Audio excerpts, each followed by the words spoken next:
நேயர்கள் அனைவருக்கும் நெஞ்சார்ந்த வணக்கம். இன்னைக்கு ஒரு முக்கியமான விஷயம், சொசைட்டிக்கு தேவையான விஷயம் தான் பேச போறோம். நம்முடைய நண்பரும் உடன்பிறவா சகோதரியும் சரண்யா ஜெயக்குமார் அவர்கள் இணைந்திருக்கிறார்கள். வணக்கம். வணக்கம். நல்லா இருக்கீங்களா? ரொம்ப நல்லா இருக்கேன்.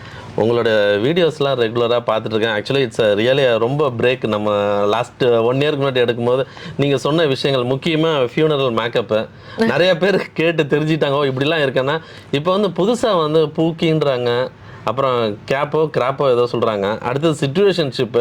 ஏன்னா நீங்கள் வந்து அப்டேட் ஆகி ஒரு விஷயமா வந்து பெற்றோர்களுக்கு சொல்லி கொடுத்துட்டு இருக்கிறீங்க. அவங்க தெரிஞ்சுக்கணும் இந்த விஷயம்லாம் தெரியும் போது. இப்போ இன்னைக்கு என்ன விஷயம், முக்கியமாக அந்த கிராப்னா என்ன, பூக்கின்னா என்ன, நீங்கள் சொன்ன விஷயத்தை பார்த்தா பூக்கியை நான் தெரிஞ்சுக்கிட்டேன். ஏன்னா வெளியில் போய் கேட்டால் பூமரு கிரிஞ்சுன்னுடுவாங்க. அது என்னன்னு கொஞ்சம் சொல்லுங்களேன். இப்போ வந்து இந்த யங் ஜெனரேஷன் வந்து இந்த மாதிரி புது புது வார்த்தைகள் எல்லாம் பயன்படுத்துகிறாங்க. அவங்க வந்து என்கிட்ட கவுன்சிலிங்க்கு வரும்போது சில நேரங்களில் மனசு அப்படியே ஓப்பன் பண்ணி பேசிகிட்டே இருக்கும்போது இந்த மாதிரி வார்த்தைகள் நிறையா பயன்படுத்தும் போது நான் நடுவில் பூந்து இது என்னன்னு கேட்டால் அந்த ஃப்ளோ கட் ஆகிடும். கேட்க மாட்டீங்க. அதனால நான் ஃபர்ஸ்டே கேட்டு தெரிஞ்சு வச்சுக்கிறது, அப்டேட் பண்ணி வச்சுக்கிறது, அது சோ இம்பார்ட்டன்ட். அதுவும் என்ன மாதிரி ஒரு அடாலசன்ட் கவுன்சிலருக்கு வந்து கண்டிப்பா தேவை. அவங்க பேசுற பாஷை, அவங்க பார்க்குற என்டர்டெயின்மெண்ட், அவங்க விளையாடுற கேம்ஸ், இது எல்லாமே எனக்கு அத்துப்படி, எல்லாமே எனக்கு தெரியும். ஆல் தீஸ் வேர்ட்ஸ் வந்து எனக்கு தெரியும். I understand that. அதுல வந்து பூக்கி அப்படின்னா ரொம்ப கியூட், ஐயோ சோ ஸ்வீட் அப்படின்னு சொல்லுவாங்கல்ல ஒருத்தரை பார்த்து, ஐயோ கியூட்டா இருக்காங்க, அந்த மாதிரி இருக்கவங்களும் பூக்கின்னு சொல்லுவாங்க. நம்ம சொன்ன கியூட்டே நல்லா தானே இருக்கு, அதுக்கு நீங்களே கியூட்டா சொல்றீங்க. நம்ம சொல்லும் போது கியூட்டா தான் சொல்லலாம். அது பூக்கின்னும் போது அந்த அளவுக்கு அட்டாச்மெண்ட் வரலையா? உங்களுக்கு வரல சார், உங்களுக்கு வரல, அவங்களுக்கு நல்லாவே வருது. அதுவும் அந்த பூக்கின்னு போட்டு ஒரு ரோஸ் கலர் போ அது போட்டு அவங்க பூக்கி பூக்கினா ஐயோ ரொம்ப cute, chocolate boy, sweet girl. அதுவும் இப்ப சில அதெல்லாம் யார் சில ஆன்டிஸ் எல்லாம் வந்து கூட ரொம்ப ஸ்வீட்டா சாக்லேட்லாம் கொடுத்து ரொம்ப ஹனி மாதிரி பேசினாங்கன்னா பூக்கி ஆண்டி அப்படின்லாம் சொல்லுவாங்க. அதனால பூக்கி அப்படின்னா ரொம்ப ஸ்வீட், ரொம்ப கியூட் அப்படின்னு அர்த்தம். என்கிட்ட வந்து ஒரு கவுன்சிலிங்க்கு 2 டீனேஜ் குழந்தைங்க வந்துச்சுங்க. ஸோ இந்த 2 டீனேஜ் குழந்தைங்க வந்து கவுன்சிலிங்க்கு வந்து அவங்க பேசிட்டே இருக்கும்போது அந்த பொண்ணு வந்து எக்ஸ்பிளைன் பண்ணுது என்ன நடந்துச்சுங்கிறத. அந்த பையன் வந்து cap cap cap cap cap அப்படின்ற, கேப்னா பொய் அப்படின்னு அர்த்தம், பொய் அப்படி சொல்றாங்க அப்படின்னு அர்த்தம். லைஸ்ன்னு சொல்லலாம்ல, லைஸ் லைஸ் லைஸ், அதை கேப் கேப் கேப் அப்படின்னு சொல்லுவாங்க. இதுல இன்னும் பயங்கர அட்வான்ஸ்டான டேர்ம்ஸ் எல்லாமும் இருக்கு. கேப்னா நம்ம கேப்ப தான சொல்லுவோம், அது அவங்களோட ஒரு வார்த்தை சார். இதெல்லாம் புது வார்த்தைகள். பொய் சொல்றா மேடம் அந்த மாதிரி கேப் கேப் கேப் கேப் அப்படின்னா பொய் சொல்றாங்க அப்படின்னு அர்த்தம். என்னங்க அப்புறம் வேற என்ன புது வார்த்தை? அப்புறம் சிச்சுவேஷன்ஷிப்னு சொன்னீங்க. சிச்சுவேஷன்ஷிப் வந்து எல்லா இடத்துலயும் இப்போ ரொம்ப ஃபேமஸ் ஆயிடுச்சு. சிச்சுவேஷன்ஷிப்னா என்ன தெரியுமா? ஒரு ஃப்ரெண்ட்ஷிப்பும் இல்ல, ஒரு ஃபுல் லவ்வும் இல்ல, அது ரெண்டுத்துக்கும் நடுவுல ஒரு ஜோன் இருக்கும்ல, சொல்லாத ஒரு காதல்.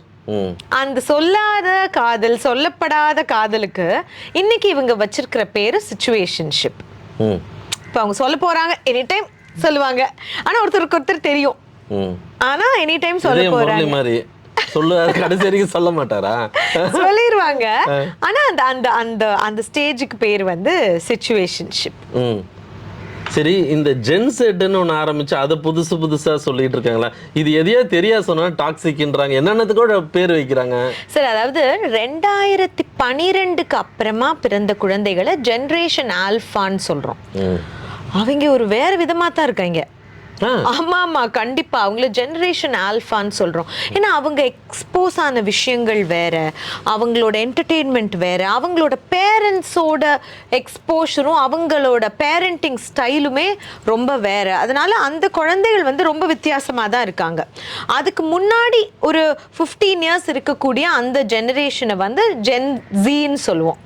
இந்த ஜென்சில சமீபத்தில் நான் ஒரு பெரிய கம்பெனியோட ஹெச்ஆர் கிட்ட பேசும்போது அவர் சொல்லிட்டு இருந்தாரு, ஐயோ மேம் எனக்கு வந்து இந்த 30 இயர்ஸ்க்கு மேலே இருக்கிறவங்கள வச்சு வேலை வாங்கிட முடியுது மேம், ஒரு 30-35க்கு மேலே இருக்கிறவங்களெலாம் வச்சு வேலை வாங்க முடியுது, இந்த 20ஸ்ல இருக்கிற ஜென்சியை வச்சு என்னால் வேலையே வாங்க முடியல, உட்கார மாட்டேங்கிறான், அவன் 10 மணிக்கு வானா 11 மணிக்கு தான் வர்றான், எதை சொன்னாலும் பயமுறுத்த முடியல அவனால், அவன் ரூல்ஸ் பேசுகிறான், லா பேசுகிறான், ஒரு கமிட்மெண்ட்டே இல்லாமல் இருக்கிறாங்க, என்ன பண்ணுறதுனே தெரியலன்னு சொல்லி ஒரு ஹெச்ஆர் பர்சன் என்கிட்ட சொல்லிட்டு இருந்தார். அவங்களுக்கு டிஸ்ட்ராக்ஷன்ஸ் ரொம்ப அதிகமாக இருக்குது. ஸ்கூல் லெவலில் இருந்த டிஸ்ட்ராக்ஷன்ஸ், காலேஜ் லெவலில் இருந்த டிஸ்ட்ராக்ஷன்ஸ் இன்னைக்கு ஃபேமிலி லைஃப்குள்ளேயும் வந்திருக்கு, அவங்களோட வேலைக்குள்ளேயும் வந்திருக்கு. அவங்களால பேலன்ஸ் பண்ண முடியாமல் கஷ்டப்படுறாங்க, ஸ்ட்ரெஸ் ஆகுறாங்க. அவ்வளோ பேர் கவுன்சிலிங்க்கு வராங்க சார். என்னத்துக்கு அப்படின்னு கேட்டால் ஸ்ட்ரெஸ். என்னத்துக்கு ஸ்ட்ரெஸ்மா அப்படின்னு கேட்டால் வேலைக்கு போனால் ஸ்ட்ரெஸ், போகிறதே ஸ்ட்ரெஸ். ஒரு ஸ்கூலில் நான் போய் கேட்டேன், உங்களுக்கு ஒரு பிரச்சனை அப்படின்னா அது என்ன பிரச்சனை, என்னத்தை நினச்சி நீங்கள் ஸ்ட்ரெஸ் ஆகுவீங்கன்னா, காலையில் எந்திரிக்கிறத நினச்சா ஸ்ட்ரெஸ் ஆகுதான். ஒரு பொண்ணு என்கிட்ட எந்திரிச்சு சொல்லுது கூட்டத்தில், காலையில் எந்திரிச்சு பல்லு விளக்குறத நினைச்சாலே ஒரு ஸ்ட்ரெஸ் ஆகுது. வளர்த்துருக்காங்க. அந்த வளர்ப்புன்றதை தாண்டி சார் அவங்களோட ஜெனரேஷன் அந்த மாதிரி. இந்த ஜெனரேஷனை அப்பா அம்மா வளர்த்ததை விட, ஸ்கூல் வளர்த்ததை விட அவங்களோட என்டர்டெயின்மெண்ட் தான் அவங்கள வளர்த்துருக்கு. அப்படி தான் நான் சொல்லணும். அதோட இம்பேக்டும் இன்ஃப்ளூயன்ஸும் தான் அந்த குழந்தைகளுக்கு அதிகமாக இருக்குது. திருவாரூர் பக்கத்தில் ஒரு சின்ன கிராமம். அந்த கிராமத்தில் ஒரு அம்மா வந்து டீச்சராக வேலை பார்க்குறாங்க. ஆன்லைனில் என்கிட்ட கவுன்சிலிங்க்கு டைம் கேட்குறாங்க. ஏன்னா என்னோடய பொண்ணு வந்து ஏதோ வித்தியாசமாக இருக்கா மேம், என்னன்னே தெரியல, நீங்கள் கொஞ்சம் பாருங்களேன் அப்படின்னு சொல்லி, சரி ஓகே நீங்கள் வாங்க ஆன்லைன்லன்னு சொன்னால், அந்த அம்மா சொல்கிறாங்க, இவன் என்னவோ தெரியல நம்பூர் சாப்பாடே சாப்பிட மாட்டேங்கிறா, வெறும் கிம்ச்சி தான் வேணும்னு சொல்கிறா, அதுக்கப்புறம் இல்லாட்டி எனக்கு பாஸ்தா பண்ணி கொடுங்கன்னு சொல்கிறா, இல்லை சூஷி சாப்பிட்றேன்னு சொல்கிறா, நம்பூர் சாப்பாடே சாப்பிட மாட்டேங்கிறா, எங்களெல்லாம் மதிக்கவே மாட்டேங்கிறா, கொஞ்சம் பேசி பாருங்களேன்னு சொன்னால், அந்த பொண்ணு வந்து அங்கே ஒரு நார்மல் எய்டட் ஸ்கூலுக்கு போகிற ஒரு பொண்ணு. அந்த பொண்ணு என்கிட்ட பேசும்போது அது 9th ஸ்டாண்டர்ட் படிக்குது.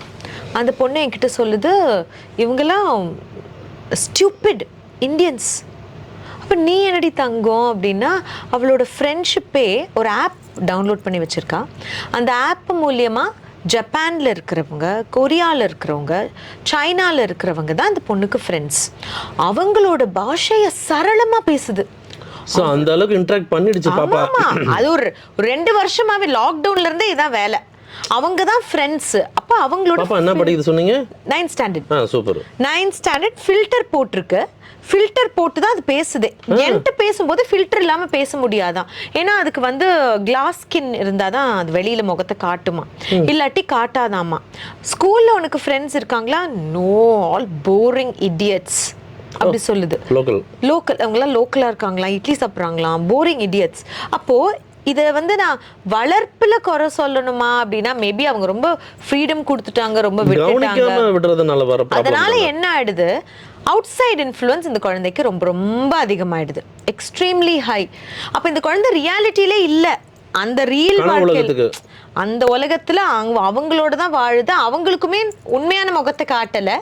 நான் சொன்னேன், நீ ஃபில்டர் இல்லாம ஒரு நாள் அவங்க கிட்ட பேசினா அதோட அவங்க கிட்ட பேச மாட்டாங்க.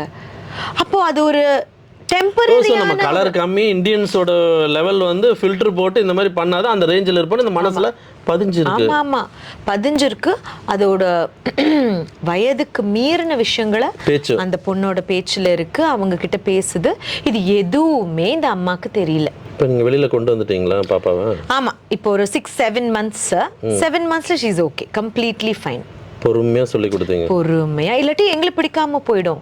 ஸோ ஒரு கனெக்ஷன் எஸ்டாப்ளிஷ் பண்ணி. ஆனால் எனக்கு இருக்கிற ஒரு பெரிய ப்ளஸ் என்ன தெரியுமா சார், எந்த ஒரு குழந்தையுமே ஐயோ ஆன் சோஷியல் மீடியா அப்படின்னு கேட்கும்போது, ஆமாம் எனக்கு இன்ஸ்டாகிராமில் ஒரு 3 லட்சம் பேர் என்னை ஃபாலோ பண்ணுறாங்க. வாவ் டாக்டர் ஷரண்யா, எப்படி உங்களுக்கு 3 lakh, எப்படி உங்களுக்கு 3 lakh ஃபாலோவர்ஸ்? ஓகே, நீ நான் சொல்கிறதெல்லாம் கேளு, உனக்கு எப்படி ஃபாலோவர்ஸ் வருவாங்கன்னு நான் சொல்லி கொடுக்குறேன்னு அப்போ வந்து கேட்குங்க. இப்போ எதெல்லாம் வச்சு அட்ராக்ட் பண்ணுற மாதிரி இருக்குன்னு பாருங்கள். நான் நிறைய எக்ஸ்பீரியன்ஸ் பண்ணியிருக்கேன் சார். ஒரே ஸ்கூலுக்கு நானும் ஒரு இஸ்ரோ சயின்டிஸ்ட்டும் கெஸ்ட்டாக போகிறோம், 2 பேர் போகிறோம்.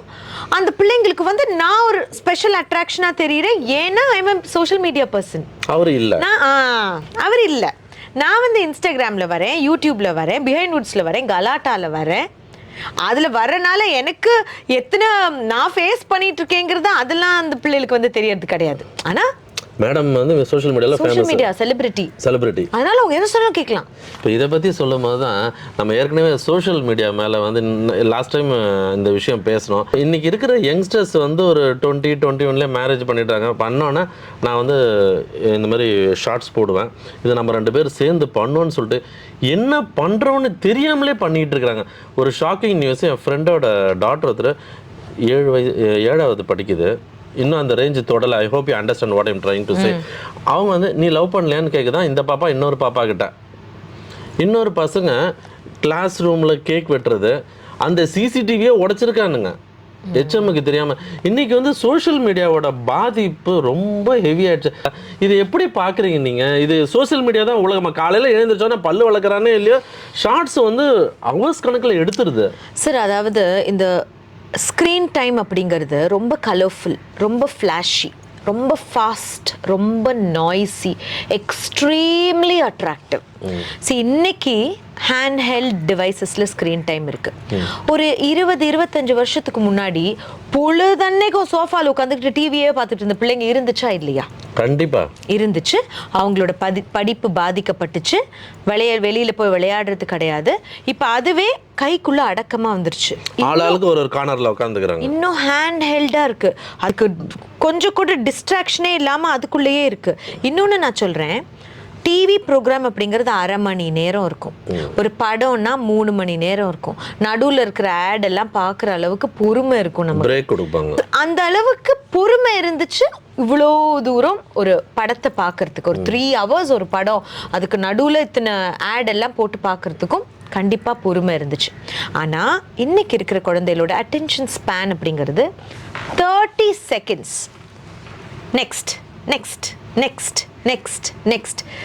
ஒரு டிவி சேனலில் வர்ற 30 நிமிஷம் ப்ரோக்ராமை கூட ஷார்ட்ஸில் தானே பார்க்க விருப்பப்படுறாங்க. பரிதாபங்களோட 20-25 minutes வீடியோ கூட ஒரு சர்டன் ஏஜில் இருக்கிறவங்க பார்க்குறாங்க, ஆனால் அதிகம் பேர் ஷார்ட்ஸில் பார்க்க விருப்பப்படுறாங்க. ஏன்? குயிக், உடனே அடுத்தது போயிடும். அப்போ அட்டென்ஷன் அவ்வளோதான். அப்போ ஸ்கூலில் போய் படிப்பை உங்களால் 30 செகண்டில் சொல்லிக் கொடுக்க முடியுமா சார்? முடியாது. ஒரு 10 நிமிஷமாவது உட்காரணுமா இல்லையா? 45 minutes ஒரு கிளாஸ்னா அதில் டீச்சர்னு சொல்கிறாங்க 45 minutes, எங்கள் 45 seconds தான் அவனோட அட்டென்ஷன் ஸ்பேன் இருக்குது. அப்போ அவ்வளோ கேமிஃபை பண்ணணும் எஜுகேஷன், அவ்வளோ இன்ட்ரெஸ்டிங்காக ஆக்கணும் கிளாஸை. It's becoming very challenging for the teachers also. அப்போது டீச்சர்ஸ் ஆல்சோ ஸ்கேர்ட் இல்லை. இப்போ பசங்களை வந்து கண்டிக்கிறதுக்கும் அது பண்ணுறதுக்கும் வேறு மாதிரியான கம்ப்ளைண்ட் கொடுத்து விட்டுருதுங்க. இப்போ ஆமாம், அவனுக்கு வந்து சார் கலர்ஸ் தேவைப்படுது, அதிகமான கலர்ஸும் அதிகமான அட்ராக்ஷனும் தேவைப்படுது. இதை பார்த்துட்டு டீச்சர் முந்து பார்த்தா போர் அடிக்குது, அம்மா நைட்டியோட நிக்குது, அதை பார்த்தா அதுக்கு மேல போர் அடிக்குது. அதெல்லாம் ரொம்ப ஆமா பாவம், இவங்க எல்லாம் நார்மல் பீப்புள், இவங்க எல்லாம் கலர்ஃபுல்லா ஃபிளாஷியா அப்படி இருக்கிறது கிடையாது இல்லையா? ஃபேமிலியோட டான்ஸ் ஆடணும் இல்லையா? அது அப்பதான் அவங்கெல்லாம். ஒரு பையன் என்கிட்ட சொல்றான், எங்க அம்மாட்ட நான் பேசுறதே இல்லை டாக்டர், ஏன்னா அவங்க எப்படி ட்ரெஸ் பண்ணியிருக்காங்க பாருங்க, அவங்கள பார்த்தாலே எனக்கு அம்மா அவங்க எத்தனை பேருக்கு வீட்டில் சமைக்குது, நம்ம கடைக்கு போய் வாங்கிட்டு வந்து சமைச்சோம், துணியை கழுவி போட்டு எவ்வளோ வேலை பார்க்குது, எப்போவுமே அப்படியே ஃபுல் மேக்கப்போட அந்த அம்மா இருக்க முடியுமா? அது கூட அவனுக்கு புரியலை. அவன் வந்து இது அழுக்கு அசிங்கம் அப்படின்னு தான் அவன் நினைக்கிறான். அவன் மைண்ட் வந்து கலர்ஸை கேட்குது, அட்ராக்ஷனை கேட்குது, அது எங்கே இருக்கோ அதை தேடி அவன் போவான். அது ஷார்ட்ஸு, இந்த இன்ஸ்டா ரீல்ஸும் தான் வந்து மாணவர்களோட எதிர்காலத்தையே தீர்மானிக்கிற அளவுக்கு மைண்டை ஃபுல்லாக முடிச்சிடுது. கண்டிப்பாக சார். இதில் நாங்கள் ஓவர் செக்ஷுவலைசேஷன் ஒரு ப்ராப்ளம் சொல்லுவோம்.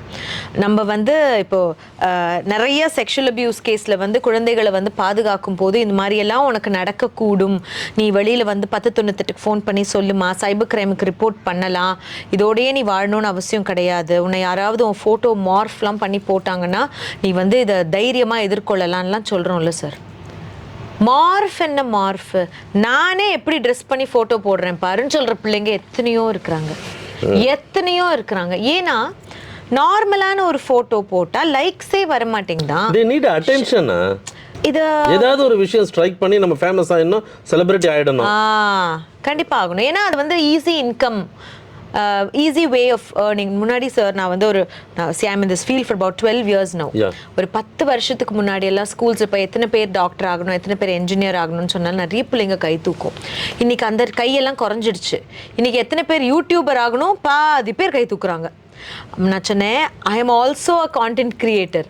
ஆனால் அது மட்டுமே எனக்கு வேலை கிடையாது, அதை தவறையும் நான் வேலை செய்கிறேன். இது எனக்கு ஒரு additional source of meeting people, reaching out to people. ஒரு ரூம்குள்ளே ஒரு 10 பேருக்கு சொல்கிற விஷயத்தில் என்னால் 1,00,000 பேருக்கு இந்த வீடியோ மூலியமா சொல்ல முடியுது.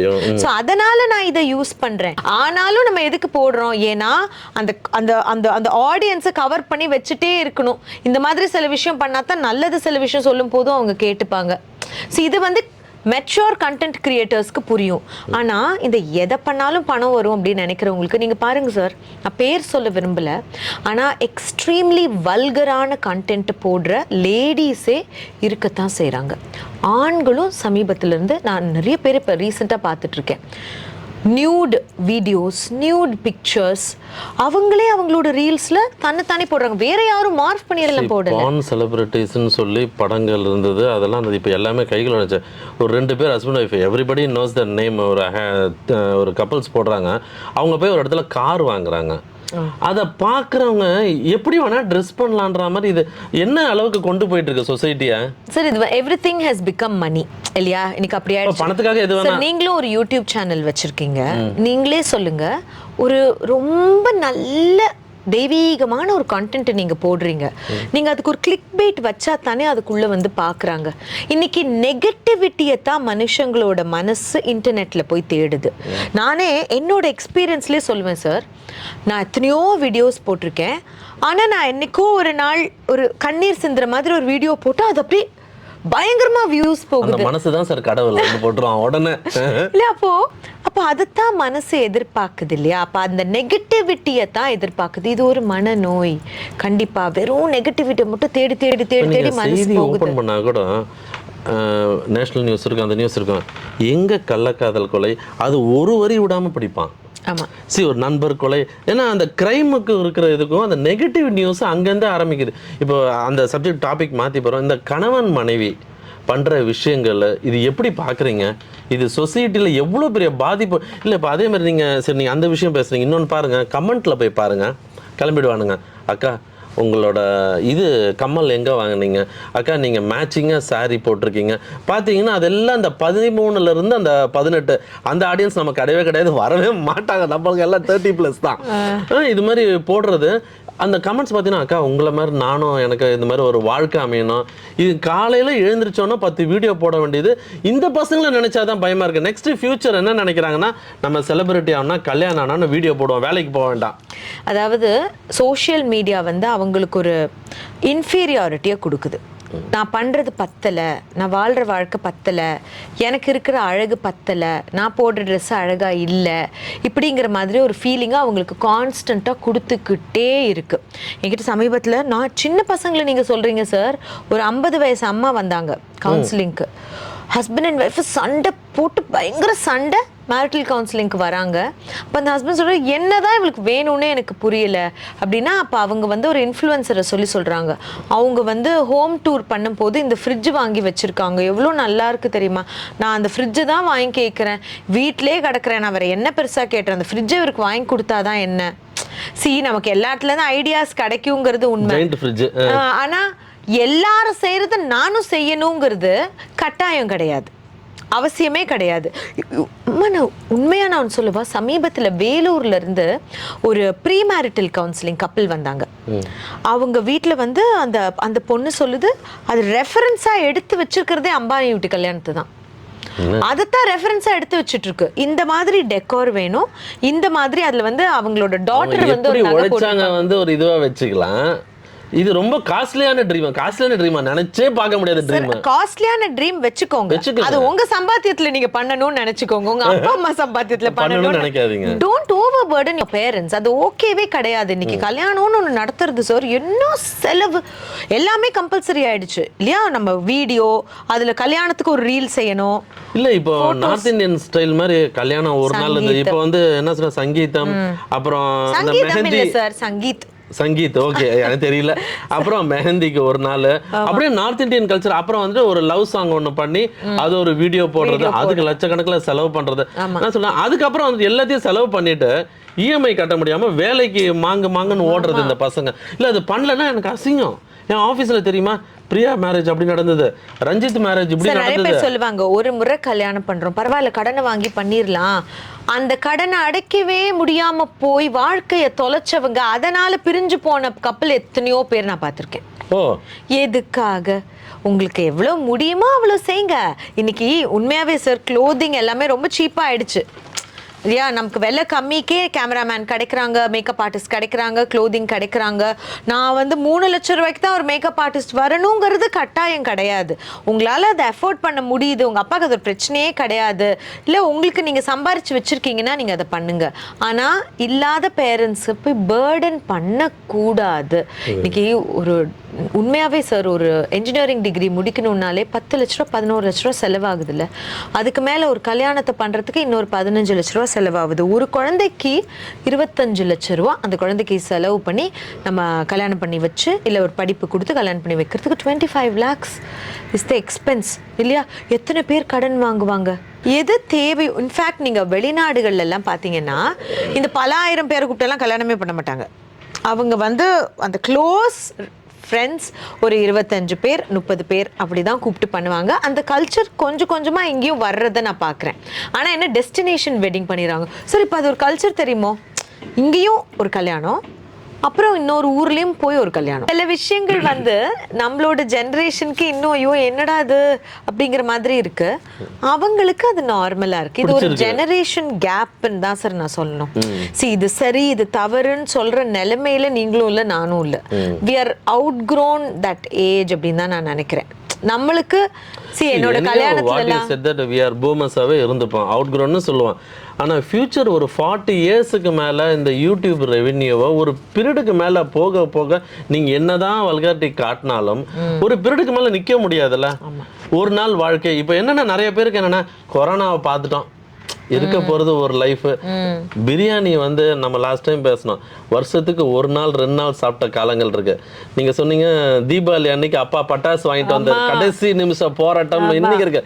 ஏன்னா பட்டாசு வருமா வராதா, பக்கத்து வீட்டுல வெடிக்க ஆரம்பிச்சிருவாங்க, வருமா. அவரு கஷ்டப்பட்டு வாங்கி ஒரு அந்த துப்பாக்கி ஒண்ணு வாங்கிட்டு அந்த ரோல் வாங்கிட்டு வந்தேன்.